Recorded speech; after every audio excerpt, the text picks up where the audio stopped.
Lumen nomor 11.735, Pesta Santo Matius Rasul, 21 September 2024.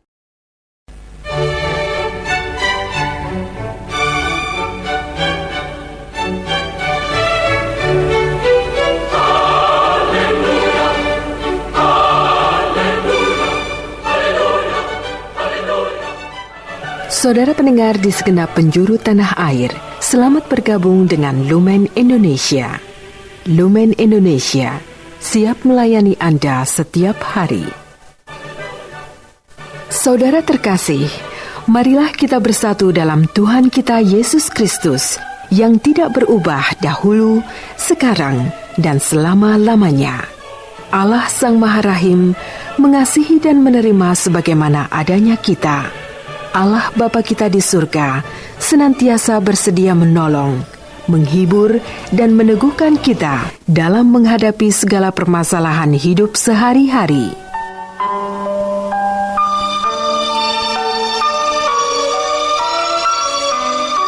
Saudara-saudari, marilah kita mendengarkan renungan dengan judul Ikutlah Aku.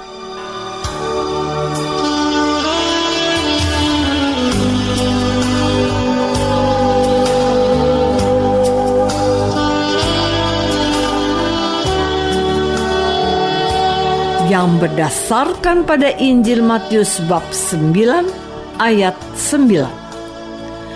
Setelah Yesus pergi dari situ, ia melihat seorang yang bernama Matius duduk di rumah cukai. Lalu ia berkata kepadanya, "Ikutlah aku." Maka berdirilah Matius, lalu mengikuti dia.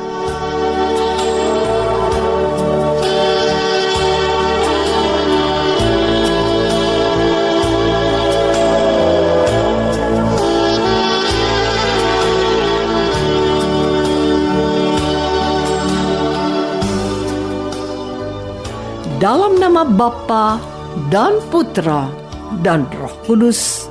Amin. Saudara-saudari terkasih dalam nama Tuhan Yesus Kristus. Hari ini, Gereja Kudus merayakan Pesta Santo Matius Penginjil. Dalam Injilnya ini, Matius memperkenalkan dirinya sebagai seorang pemungut cukai. Pemungut cukai digolongkan pada kelompok orang yang menjilat penjajah Romawi. Karena itu, mereka tidak disukai oleh masyarakat Yahudi. Mereka juga digolongkan kepada kaum pendosa, sebagaimana juga Zakheus, orang pendek yang berusaha melihat Yesus dengan menaiki pohon ara. Matius disamakan dengan Lewi. Ia adalah seorang dari kelompok 12 Rasul Yesus. Injil Matius ditulis antara tahun 80 dan 90 Masehi. Sasarannya adalah orang-orang Kristen asal Yahudi atau mantan pemeluk agama Yahudi.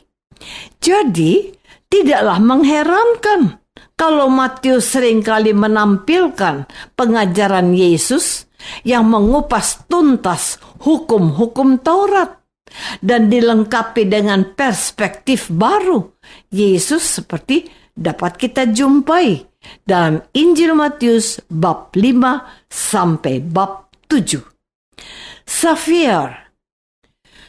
Xavier Leon Dufour menjelaskan bahwa kitab Injil ini bertujuan membangkitkan iman akan Yesus Kristus yang mementingkan ajaran-ajarannya. Injil Matius ditempatkan sebagai buku pertama dalam Perjanjian Baru yang menghubungkan dengan Perjanjian Lama, di mana permulaan Injil itu adalah silsilah Yesus Kristus. Saudara-saudari terkasih, Bacaan Injil hari ini menarik perhatian kita pada keputusan Yesus untuk melibatkan seorang yang dibenci untuk menjadi sosok yang tampil sebagai pewarta Injilnya. Pada awal bacaan Injil, Matius sudah diperkenalkan dirinya sebagai seorang pemungut cukai. Setelah Yesus memanggilnya, ia menjamu Yesus makan di rumahnya. Bersama Yesus hadir juga banyak pemungut cukai dan orang-orang berdosa. Pemandangan ini membuat orang-orang Farisi bertanya kepada murid-murid Yesus yang lain, "Mengapa gurumu makan bersama-sama dengan pemungut cukai dan orang-orang berdosa?" Dalam pandangan mereka, Yesus sebagai seorang guru telah menajiskan dirinya dengan bergaul dengan orang-orang berdosa. Tapi inilah jawaban Yesus. Bukan orang sehat yang memerlukan tabib, tetapi orang sakit. Saudara-saudari terkasih, Matius yang dipilih dan dipanggil serta diutus oleh Yesus sebagai muridnya adalah bukan orang yang luar biasa, namun dia tetap istimewa di mata Yesus. Benar bahwa orang mengatakan dia sebagai orang berdosa, tetapi Yesus memang menetapkan pilihannya kepada Matius agar dia bisa menjadi berkat untuk banyak orang. Yesus memanggilnya dan ia menanggapinya dengan langsung bersikap dengan berdiri dan mengikuti Yesus. Ia juga menyatakan rasa syukurnya dengan menjamu Yesus di rumahnya. Perjamuan ini harusnya menjadi tanda kebahagiaan untuk semua orang. Tetapi tidaklah berlaku untuk orang-orang Farisi yang keberatan Yesus makan bersama dengan orang-orang berdosa itu. Namun, Tuhan Yesus mengingatkan orang-orang Farisi ini dengan sindiran kepada mereka yang sudah merasa benar dan sok suci itu, bahwa Yesus datang untuk mereka yang merasa dirinya berdosa. Yesus memperkenalkan dirinya sebagai seorang tabib atau dokter yang tugasnya adalah untuk menyembuhkan orang yang sakit, sebab orang sehat tidak memerlukan dokter. Menarik untuk diperhatikan bahwa Matius tidak menunda sedetik pun untuk menanggapi panggilan Yesus untuk mengikuti dia. Matius tidak memikirkan apa dirinya layak atau tidak. Ia tidak ingat kalau dia disebut sebagai orang berdosa. Yang ia tahu, Yesus memanggilnya dan bahwa dia merasa terhormat dan segera menyatakan syukurnya dengan menjamu Yesus makan di rumahnya.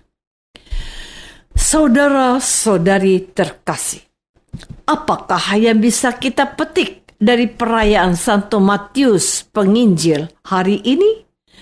Pertama, bahwa Yesus memberi kesempatan kepada siapa saja untuk mendengarkan panggilannya.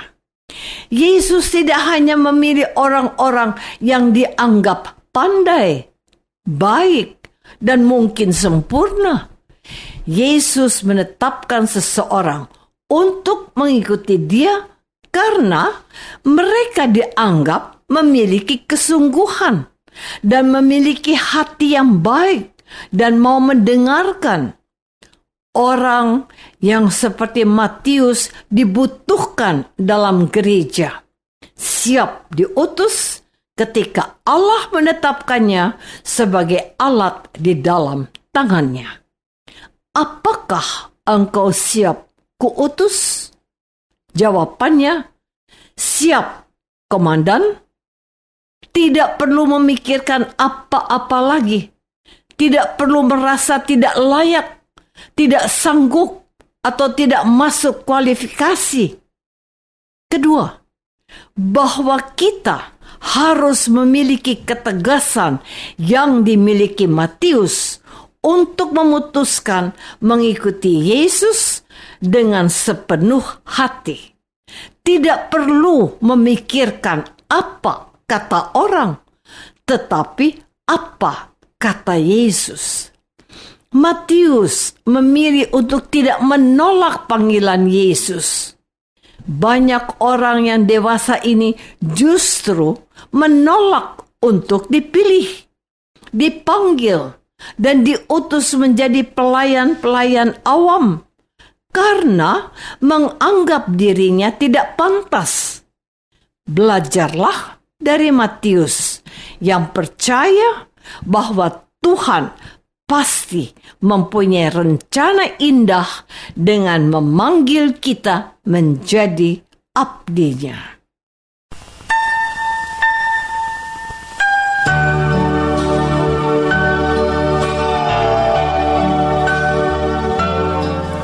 Marilah kita masuk dalam saat hening sejenak untuk meresapkan renungan yang baru saja kita dengar bersama dalam kehidupan iman kita masing-masing.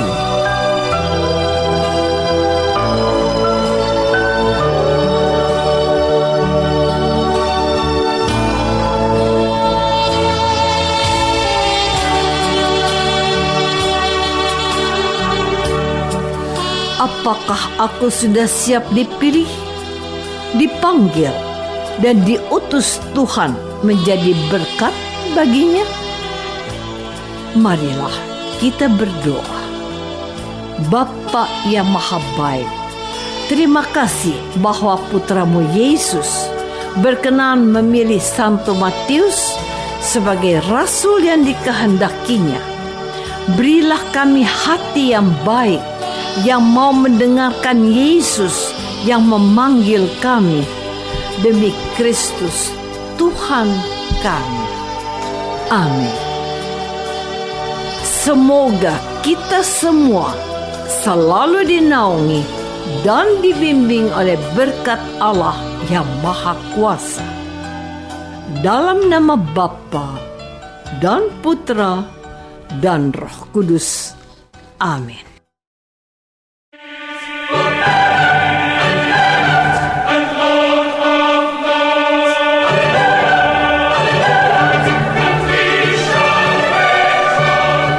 Dengan penuh kasih dan sukacita, Lumen Indonesia mengundang saudara-saudara seiman di segenap penjuru tanah air. Sekiranya ada tanggapan ataupun saran, kirimkan surat Anda ke Lumen Indonesia. Terima kasih atas perhatian Anda. Sampai berjumpa lagi dengan Lumen Indonesia pada waktu dan gelombang yang sama esok hari.